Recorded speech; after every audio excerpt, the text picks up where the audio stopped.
PolarArc's 2018 debut title Moss might not be a game that needs VR to work. The combination of controlling a character with a stick and buttons, while a pointer manipulates objects on the screen, could easily be replicated with a controller on traditional consoles, let alone Switch, or if we go very old school, Wii. But even though Moss doesn't need to remain a VR exclusive, there are definitely advantages in keeping it that way. Just from a purely aesthetic, emotional perspective, everything in Moss oozes with charm. From the beginning of the game where you open and read a fairy tale book before being transported into the world of Moss and getting literally acquainted with the main character Quill as there is no fourth wall between you and her, to all the wonderful environments you'll discover in the game that are just beautiful and intricately done. Looking at all this with your own eyes magnifies this charm up to 11, and really enhances the sense of scale when you can see just how huge some of these locations feel to a small mouse like Quill. The other advantage of keeping Moss a VR game is related to how you interact with its level design. Mechanically, Moss is pretty simple. With Quill you can jump, hit, interact, dodge, and that's pretty much it. No movement combinations other than a jump attack. The free DLC adds a sword that you can charge up and shoot with, which actually adds alternative possible solutions to some of the puzzles from the main campaign, but not much beyond that. Now, with your own hands, you, as a being called the Reader, can manipulate objects, hold off enemies from attacking and control their movement, and for one particular type, point where they shoot. All in all, the toolkit is relatively basic, but that's never been a bad thing on its own, particularly when it's done in a way that's as polished and responsive as in Moss. It has all the prerequisites for satisfactory controls, from coyote jump to slight movement adjustments when grabbing ledges, so you wouldn't need to worry about being precise by the millimeters, all while having very expressive animations. It's great. So what having a toolkit more on the basic side does in a game like Moss is transfer responsibility for the main part of engagement from core mechanics themselves to what you use those core mechanics for. In this case, completing levels while solving navigational puzzles and fighting robot beetle things. And this is where Moss doesn't quite reach its full potential, which doesn't mean that it's bad at all, rather that its levels are good, but for the most part pretty safe, and don't have enough variety set up in them to truly shine. Even though Moss would take only somewhere between 4 to 6 hours to beat, depending on how completionist you are and whether you decide to go for the optional DLC segments, 3 enemy types is not enough variety to sustain the amount of battle gauntlets that the game has. Likewise, there's too few interactable types of objects for the game to go wild with creativity, and there's only so much one can do with the elevators controlled by switches, moving boxes around to jump where you need to, and stuff like that.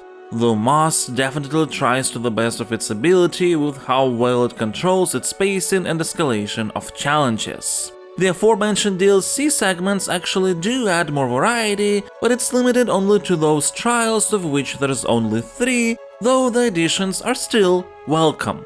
And this is where VR comes in to save the day. If we boil it down to very basic aspects, why does a game need variety in the first place? So you would make decisions to press buttons in different configurations and not get bored. And with VR, you actually need to move your head to look around and be able to make decisions, transforming what would otherwise be a far simpler process into something more engaging. You have to peek around the corners to see where Quill can go and if there's any hidden collectibles. During the combat gauntlets you don't have a full view of the arena, so you need to keep looking around to make sure Quill doesn't get cornered. All this adds a very satisfactory dimension to the game that just wouldn't be possible without VR. And for what it's worth, because Moss is a pretty short game, it ends before it gets boring. On a cliffhanger, teasing Book 2. Which, sadly, with what the story of the game is, works more so because of gameplay engagement rather than narrative one. The tale is very standard. There was a kingdom destroyed by a giant fire-breathing snake, a mouse finds a mysterious glass that lets it see and interact with us, the reader, which sets in motion a series of events where our uncle is kidnapped, we go to save him and kill the snake in the process. While I do like the premise, there is nothing particularly interesting in the game's story. It's enjoyable mostly because of our interactions with Quill. While characters like Uncle Argus and the Star Thing are not fleshed out at all, the world building is quite sparse, the narration is nicely voiced and atmospheric but doesn't seem to do characters justice.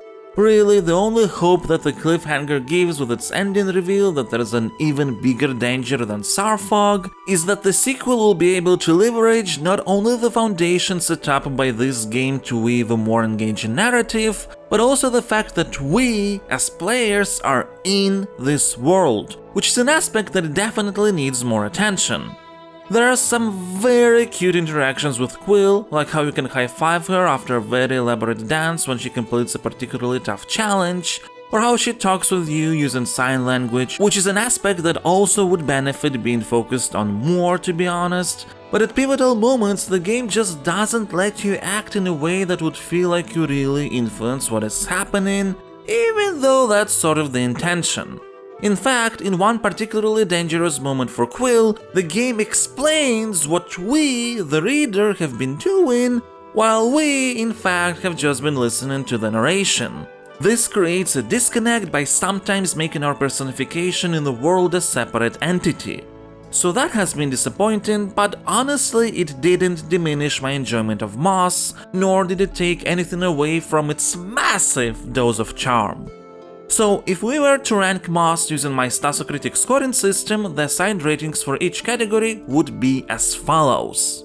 Design, having the most important weight of 4, would get an 8. Now, full disclosure, if Moss were a traditional flat-screen game, for what it does, I think I would still have to assign a 7 based on the criteria.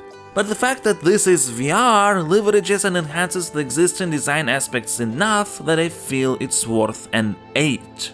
Emotions, an absolutely subjective category that still has a weight of 3 due to their importance for engagement, are assigned a 9. As I said, this is just a very enjoyable game to go through. Cohesion, a category with a weight of 2 that's all about how different aspects of a game connect together, gets an 8. It would definitely be higher if Moss could have taken advantage of our involvement in this world, not just through narrative or gameplay separately, but in ways that would combine the two together. It doesn't, but it still sets up enough.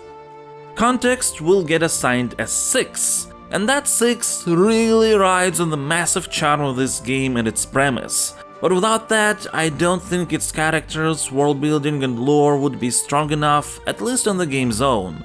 Book 2 could potentially deliver something great based on this foundation. And when it comes to aesthetics, well, we don't even have to think about it, this category will receive a 10. Visuals, music, sound design, everything is absolutely top-notch and the atmosphere is unbelievable. With all these scores and their weights for every category taken into account, Moss gets a Stasocritic rating of 83. Which actually is a score that's quite difficult to reach in the context of my system, so the fact that Moss does means it's a great title that I could definitely recommend to anyone who enjoys these kinds of experiences. I did lament throughout this video how Moss could do more, which still remains true, but that comes from a place of seeing just how good everything it does is. The game is charming, enchanting, cute, meaning it has everything a wondrous fairy tale adventure needs to enjoy it. I know that the moment of riding this VR is not the most accessible tech, but if you do get a chance of purchasing a device, I would say Moss deserves to be on your to-play list. I thank you all for watching, and please don't forget to like, comment and subscribe if you enjoy my content.